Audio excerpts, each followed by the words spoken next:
I'm Dara Halpin, the founder of Sheela.ie, and you are very welcome to this, our YouTube channel at Sheela Women. At Sheela, we're on a mission to help you connect to your body and support your pelvic health. Today, we've created a video in honor of Menopause Awareness Month that takes place every October.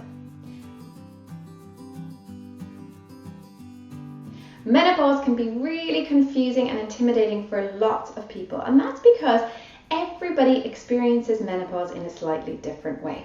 All our bodies are different and we will all have a different experience of menopause. Let's start today with some simple definitions just to make things a little clearer. Menopause is actually only one day. It's the day exactly 12 months since your last period. Perimenopause, however, is the period leading up to menopause when our bodies start to change. This can happen at any age, though for most people it's between about 40 and 44 and can last anywhere between 4 and 10 years. So paying attention to your own body really does matter here. During perimenopause, we go through huge hormonal shifts which change the way things work in our brains and in our bodies. Think of it like a second puberty. You and your body might need some extra support during this time, so go easy on yourself as you learn to navigate all of these changes. One of the biggest challenges perimenopause brings is a drop in estrogen levels. Estrogen plays a vital role in many bodily functions, but you might feel the biggest impact in your muscles. Lower estrogen levels make it harder to build muscle mass. And it makes it harder for these muscles to work together and respond quickly.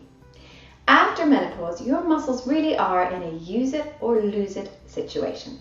If you're not actively exercising your muscles, then they are losing tone. For many people, this loss of muscle tone and responsiveness can show up as an increase in pelvic floor symptoms like vaginal dryness, leaking urine, and prolapse symptoms. But the good news is that regular exercise helps preserve and even build better muscle tone. If you want to protect your pelvic floor while your body goes through perimenopause and beyond, then regular resistance exercise is one of the best ways to do it.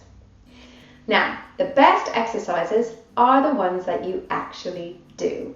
So in today's video, I've got 3 exercises that you can incorporate into your daily routine that will really help prevent and improve any pelvic floor symptoms you may be experiencing as part of your menopause journey.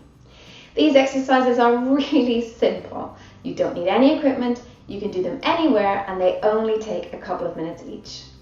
You can even do them while you wait for the kettle to boil, or after you brush your teeth in the mornings, or during an ad break for your favourite TV show. The important thing is to do them regularly. So decide in advance when you're going to get them done. There's no time like the present, so let's get started. So we're going to start with squats. Now squats are a fantastic exercise for improving muscle tone in the glutes and in the thighs as well as the pelvic floor muscles. When you're squatting, you're using your own body weight to build muscle. And if you get really good at squats, it's easy to add some extra weight to up the resistance and increase your muscle tone even more just by holding some weight close to your chest. So you could even try a couple of tins of beans to get yourself started. Squats actually work the pelvic floor muscles 30% more than Kegels or pelvic floor squeezes on their own. They're also fantastic for your brain. They stimulate blood flow to the part of your brain that's in charge of learning and memory, and actually stimulate BDNF hormone, which encourages new brain cells and connections. And that's exactly what you need as you go through perimenopause. Form is everything with squats, so let me show you how it's done. We're going to start with a little march on the spot. That just gets your feet roughly hip distance apart. Now for these squats, they're quite narrow squats. We're going to have our knees tracking over our toes. So you want your ankles in line with your knees, in line with your hips, which are in line with your ribcage. So nice upright position to start. And as you bend, you're going to have your knees come out over your toes. You're only going to go as far as is comfortable for you. So the movement in a squat is to keep your back nice and upright. You're sending your knees forward and your bum down towards the floor, and then you come back up again. So we're going to tie the breath into this movement so that you can really engage the pelvic floor. Breathe in at the top, breathe out as you go down. Keep breathing out as you come back up. When we breathe out like that, we're actually recruiting pelvic floor muscles. We're going to do about 10 of these. That's 2, down for 3, and up. The slower you go, the bigger the resistance. 4. The more the resistance, the more muscle you build. 5. Breathing in, letting it all go loose here at the top. Breathe out. That's 6. Breathing in.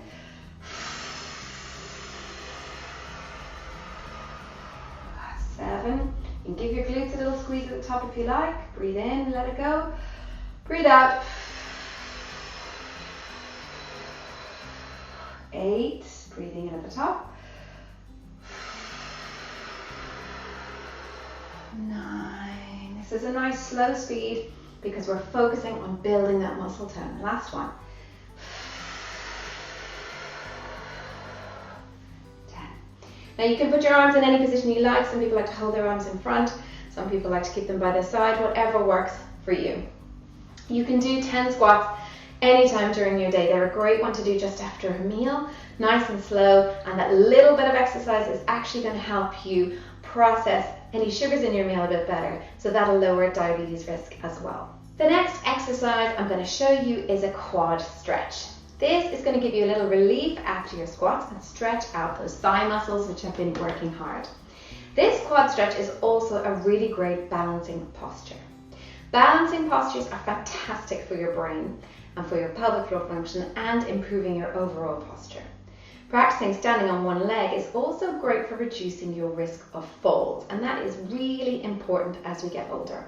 According to the World Health Organization, falls are the second biggest cause of accidental deaths worldwide.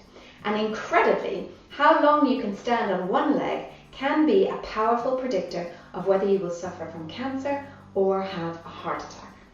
Have a look at this chart to see how long a healthy person can stand on one leg according to their age.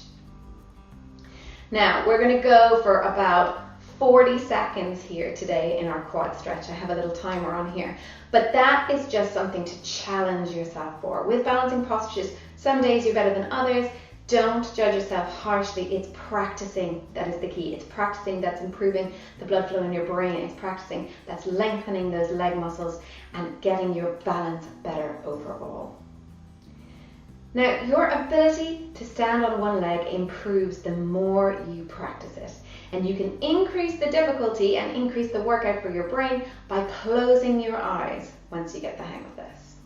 When you're starting to do this exercise, you can lean on a chair or place a hand on a wall if that helps to get your balance in the beginning. It is all working towards the same goal, and you can gradually take away those supports. So let's get started. First of all, I'm going to get you to stand with your feet comfortably together. That helps you have more support. And what I want you to do is just pay attention to your pelvis. We want to have our pelvis tucked underneath us. So if I stick my pelvis out to the back here, my ribs are forward of my hips. I want my ribs to be nice and lined up with my hips. And that's going to make it easier for me to stay on one leg. When I do that too, I just have a slight engagement here at the front in my lower abs and also in my pelvic floor. So once you have your feet together, pelvis is nice and tucked under. That means the knees are loose, not locked. We're going to lift up one leg. Now, I have a little timer here, so our timer's already started on our 40 seconds. When you're comfortable and confident in your standing leg, you might want to feel like you're pulling up that quad muscle on the standing leg. I want you to take a hold of the foot behind. And again, you can put an arm out to the side here on a wall or a chair. It doesn't really matter. I'm holding around my foot. I'm trying to bring my heel as close as I can to my bum behind. And I'm trying to bring my two knees together. And in this position, I really am pulling up that quad muscle on the standing leg. I'm also trying to feel upright without arching, keeping that alignment between my ribs here and my hips here. I don't want to be out of line. Now, that is 40 seconds on one side, so carefully come out of it. You might want to give a little shake on the other leg, the standing leg, and we're going to go again on the other side. So we'll start our little timer there now. Again, go as slowly as you like. This really is a checking in with your own body. If you fall, the ground will catch you. You just keep going. Start again. That's it. I'm definitely wobblier on this leg today, so I'm going to have to concentrate. Really think of an upward motion in that standing leg thigh and an upward motion here in my lower abs. That's really helping. That's great. So you can give an extra squeeze if you like. If you can't hold onto the foot, that doesn't really matter. As long as you're standing or wobbling on one leg, you are practicing and getting the benefits. Brilliant. Shake out both legs. And that's you done. What a simple one to do, maybe just after you brush your teeth in the morning. And this kind of thing makes a big difference if you're consistent with it over time. The last exercise I'm going to show you today is probably the most important tool in your toolbox if you want to prevent or improve incontinence symptoms. This move can improve incontinence symptoms by a massive 80%. Practicing this move on its own will improve your pelvic floor and transverse abdominis strength, but using it just before you cough, laugh, or sneeze actually reduces the intra-abdominal pressure that is on those pelvic floor muscles, and that will help you avoid incontinence and even prolapse symptoms. In my opinion, it is essential that everybody knows this move. Oh, and you know that thing where you sneeze and get a massive back injury that takes months to repair? This can also help with that too. This move is called the knack, and the easiest way to learn it is on the floor. So you're going to lie down with your knees bent and your feet flat on the floor. And all you're going to do in this move is two things at once. You're going to be squeezing your pelvic floor muscles, and you're going to be squeezing your transverse abdominis muscles. So that is the big sheet of muscles that wrap from your spine in the back all the way around your tummy. So we're going to start by learning how to do these two things in isolation. The first one is squeezing those pelvic floor muscles. So we're looking for a squeezing or a tightening all the way from the anus here in the back to the vagina here at the front. So that's that seat of muscle, sling of muscle that runs on the underside of you. We're not trying to squeeze your bum here, that stays nice and loose, but just those internal muscles. So some people like to think of it as trying to pick up a blueberry with your bum, with your anus, or sipping a straw with your vagina. Some people like that one. But all we're going to do is squeeze the muscles from the anus, perineum, vagina, from the back to the front, and hold for 3 seconds. 1, 2, 3, and release. Whenever you squeeze pelvic floor muscles, really important to release as much as you can. So we'll try that again. Squeezing the anus, squeezing the perineum, squeezing the vagina, and release. Once more, squeeze the anus, squeeze the perineum, squeeze the vagina, and we'll hold for 3. 1, 2, 3. We're going to add an exhale to that. That can really help some people connect to those muscles. So breathing in, nice soft belly. Breathing out, squeeze the anus, the perineum, and the vagina. 1, 2, 3. So as you get better at that, you're going to want to increase the length of that hold. See, can you hold for 5, maybe 8, and maybe 10. Next, we're going to learn how to squeeze the transverse abdominis. That's that big sheet of muscle that wraps all the way from our spine round to our front there. So what we need to do here is just breathe in, nice soft belly. And as you exhale, try and draw your tummy button down towards the spine. Breathe in again, nice soft belly, let it go. Breathing out, pulling the belly button to the spine. Now you might notice a natural recruiting of the pelvic floor as you exhale here. Breathe in, soft belly. Breathing out, belly button to spine. But what we're going to do is we're going to accentuate that. So breathe in, everything nice and soft, everything expanding. And as you exhale, we're going to engage the pelvic floor and pull the belly button to your spine. So it's kind of like a curling of the pelvis underneath you. It starts with the anus, comes up through the perineum, through the vagina, and then also adding in this belly button to spine. So what you're going to do to get good at this is practice it lying on the floor. Squeezing and hold and release. So you're going to do that maybe 5 times, holding for 5 seconds if you can. When you get really good at that, you're going to move it to sitting and do the same thing. You can practice it sitting on a chair, you can practice it sitting cross-legged or kneeling, whatever is comfortable for you.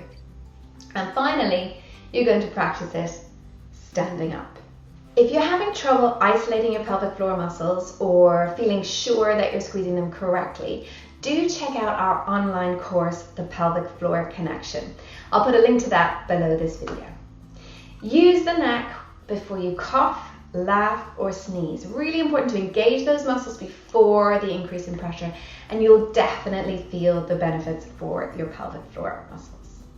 That's it for this week. Thank you so much for joining us. Remember, it is never too late to start taking care of your pelvic floor health. No matter your symptoms or how long you've been suffering, it is always possible to improve quality of life.